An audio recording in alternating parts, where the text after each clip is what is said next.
ఏపీలో పేదరిక నిర్మూలనే లక్ష్యంగా ప్రభుత్వం అడుగులు వేస్తోంది. పేదరిక నిర్మూలనకు చేపడుతున్న జీరో పావర్టీ P4 లక్ష్యం 2029 నాటికి సాకారం అవుతుందన్న ధీమాతో ఉంది. ఈ నెల 19వ తేదీ నుంచి P4 కార్యక్రమాన్ని అమలు చేయాలని నిర్ణయించారు. ఆంధ్రప్రదేశ్లో చేపట్టిన P4 కార్యక్రమం దేశానికి ఆదర్శంగా నిలుస్తుందన్నారు ముఖ్యమంత్రి చంద్రబాబు.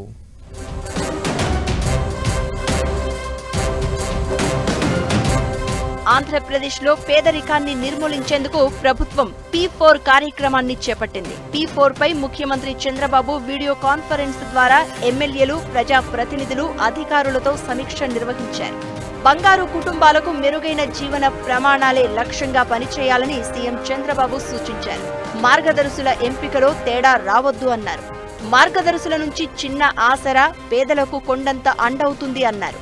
ఆ స్ఫూర్తితోనే అవనిగడ్డ నియోజకవర్గానికి చెందిన పారిశుద్ధ్య కార్మికురాలు పల్లెకుంట హేమలత మార్గదర్శిగా మారి ఓ వృద్ధురాలిని ఆదుకుంటున్నారని సీఎం అభినందించారు. ప్రజలే ఆస్తిగా జీరో పావర్టీ మిషన్ అమలు చేస్తున్నామని చంద్రబాబు స్పష్టం చేశారు. బంగారు కుటుంబాలను ఆదుకోవడానికి మార్గదర్శుల ఎంపిక స్వచ్ఛందంగానే జరుగుతోంది అన్నారు సీఎం.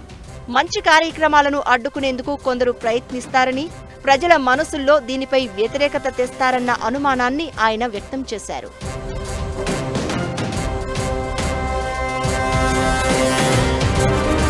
ఇప్పటివరకు 9,37,913 బంగారు కుటుంబాల ఎంపిక పూర్తయింది.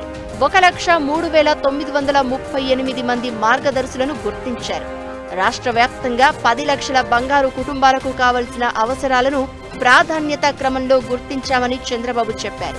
P4 ద్వారా 31% మందికి ఉద్యోగాలు, 22% మందికి వైద్య చికిత్స, 9% మందికి చిరు వ్యాపారాలను మరింత పెంచుకోవడానికి అవకాశాలు కల్పించినట్లు సీఎం తెలిపారు.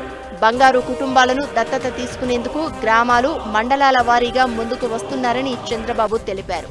తాను కూడా మార్గదర్శిగా పేరు నమోదు చేయించుకుని 250 కుటుంబాలను దత్తత తీసుకున్నట్లు సీఎం పేర్కొన్నారు.